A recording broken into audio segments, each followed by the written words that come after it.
ಇಂದು ರಾಜ್ಯ ಸಚಿವ ಸಂಪುಟದ ಮಹತ್ವದ ಸಭೆ ಇದೆ. ರಾಜ್ಯದ ಕ್ರೀಡಾಪಟುಗಳಿಗೆ ಬಂಪರ್ ಗಿಫ್ಟ್ ನೀಡುವಂತಹ ನಿರೀಕ್ಷೆಗಳಿದ್ದಾವೆ.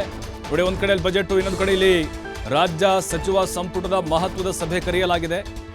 ಅದರಲ್ಲೂ ಕ್ರೀಡಾಪಟುಗಳಿಗೆ ಬಂಪರ್ ಗಿಫ್ಟ್ ನೀಡುವಂತಹ ನಿರೀಕ್ಷೆಗಳಿದೆ. ಸರ್ಕಾರಿ ಹುದ್ದೆಗಳಲ್ಲಿ ಕ್ರೀಡಾ ಕೋಟಾ ಹೆಚ್ಚಳ, ಅಂದರೆ ಕೋಟಾ ಇರುತ್ತೆ, ಸ್ಪೋರ್ಟ್ಸ್ ಕೋಟಾ ಇರುತ್ತಲ್ಲ, ಅದರ ಹೆಚ್ಚಳ ಮಾಡುವಂಥ ಸಾಧ್ಯತೆಗಳಿದ್ದಾವೆ. ಸರ್ಕಾರಿ ಹುದ್ದೆಗಳಲ್ಲಿ 2% ಕ್ರೀಡಾ ಮೀಸಲಾತಿಯನ್ನು ಕೊಡುವಂತಹ ಚಾನ್ಸಸ್ ಇದೆ.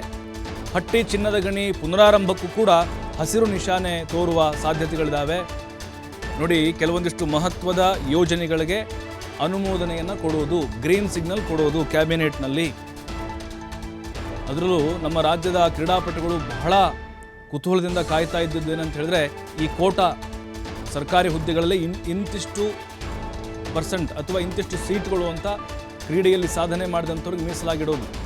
ಹಾಗಾಗಿ ಅದನ್ನು ಹೆಚ್ಚಳ ಮಾಡುವಂಥದ್ದು, ಈಗಿರುವಂತಹ ಪರ್ಸೆಂಟನ್ನು ಹೆಚ್ಚಳ ಮಾಡುವಂಥದ್ದು, ಸ್ಥಾನಗಳನ್ನು ಹೆಚ್ಚು ಮಾಡುವಂಥದ್ದು, ಅದರ ಬಗ್ಗೆ ಇವತ್ತು ಮಹತ್ವದ ನಿರ್ಧಾರ ಹೊರಬೀಳುವ ಸಾಧ್ಯತೆಗಳಿದ್ದಾವೆ.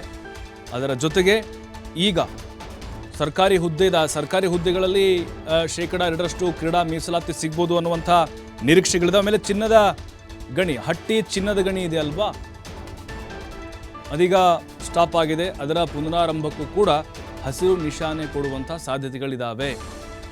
ಈ ಎರಡು ಮಹತ್ವದ ಯೋಜನೆಗಳಿಗೆ ರಾಜ್ಯ ಸರ್ಕಾರದಿಂದ ಇವತ್ತು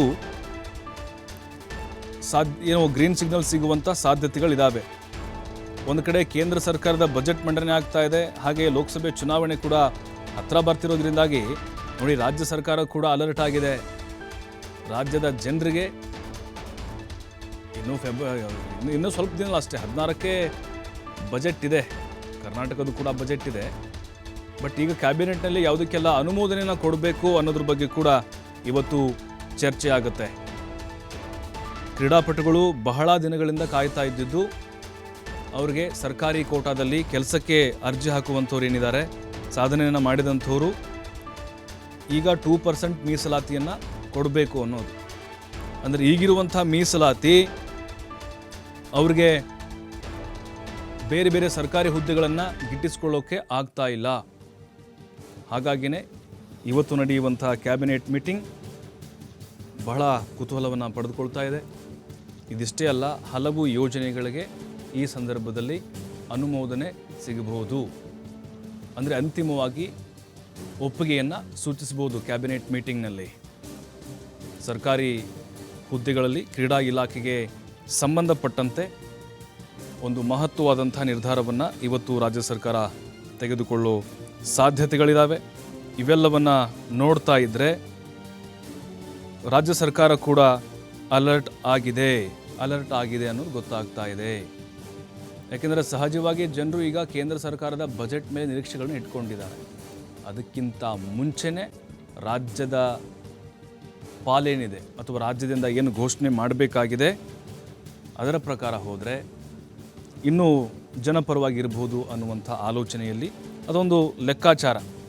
ಆಟೋ ಈಗ ನೋಡಿ, ಸಾಕಷ್ಟು ಯೋಜನೆಗಳಿತ್ತು ರಾಜ್ಯ ಸರ್ಕಾರದಿಂದ ಇನ್ನೂ ಕೂಡ ಬಿಡುಗಡೆ ಆಗಬೇಕಾಗಿರೋದು. ಯಾಕೆಂದರೆ ಸಿದ್ದರಾಮಯ್ಯನವರು ಮೊದಲ ಬಾರಿ, ಅಂದರೆ ಕಳೆದ ಬಾರಿ ಅಧಿಕಾರಕ್ಕೆ ಬಂದ ಮೇಲೆ ಜುಲೈನಲ್ಲಿ ಬಜೆಟನ್ನು ಮಂಡಿಸಿದರು.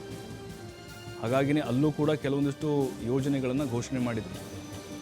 ಆದರೆ ಈಗ ಕ್ರೀಡಾಪಟುಗಳು ಅಂತ ಬಂದಾಗ ಅವ್ರಿಗೆ ಆದಂಥ ಕೆಲವೊಂದಿಷ್ಟು ವಿಶೇಷವಾದಂಥ ಯೋಜನೆಗಳನ್ನು ಮೀಸಲಿಡಲಾಗಿದೆ. ಇವತ್ತಿನ ಕ್ಯಾಬಿನೆಟ್ನಲ್ಲಿ ತೆಗೆದುಕೊಳ್ಳುವಂಥ ನಿರ್ಧಾರಗಳೇನಿದೆ ನೋಡಿ, ಇವತ್ತೇ ಕ್ಯಾಬಿನೆಟ್ ಮೀಟಿಂಗನ್ನು ಕರೆದಿದ್ದಾರೆ ಅಂತ ಹೇಳಿದ್ರೆ ಅದು ಸಹಜವಾಗಿಯೇ ಕೇಂದ್ರದ ಬಜೆಟ್ ಮಂಡನೆ ಆಗ್ತಾ ಇದೆ.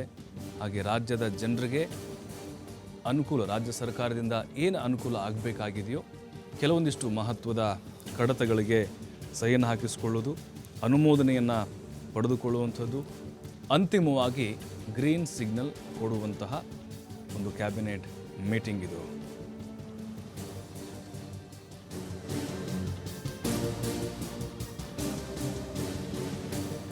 ಮತ್ತಷ್ಟು ಮಾಹಿತಿ ರಾಕೇಶ್ ನೀಡ್ತಾರೆ. ರಾಕೇಶ್, ಒಂದು ಕಡೆ ಕೇಂದ್ರದ ಬಜೆಟ್ ಇವತ್ತು ಮಂಡನೆ ಆಗುತ್ತೆ, ಈ ಕಡೆ ಕ್ಯಾಬಿನೆಟ್ ಮೀಟಿಂಗು, ಯಾವೆಲ್ಲ ಲೆಕ್ಕಾಚಾರದ ಮೇಲೆ, ಅದರ ಜೊತೆಗೆ ಈ ಕ್ರೀಡಾಪಟುಗಳದ್ದು ಹಲವು ವರ್ಷಗಳ ಕನಸು ನನಸಾಗುತ್ತಾ, ಯಾವುದಕ್ಕೆಲ್ಲ ಅನುಮೋದನೆ ಸಿಗ್ಬೋದು ಅಂತ ಇವತ್ತು?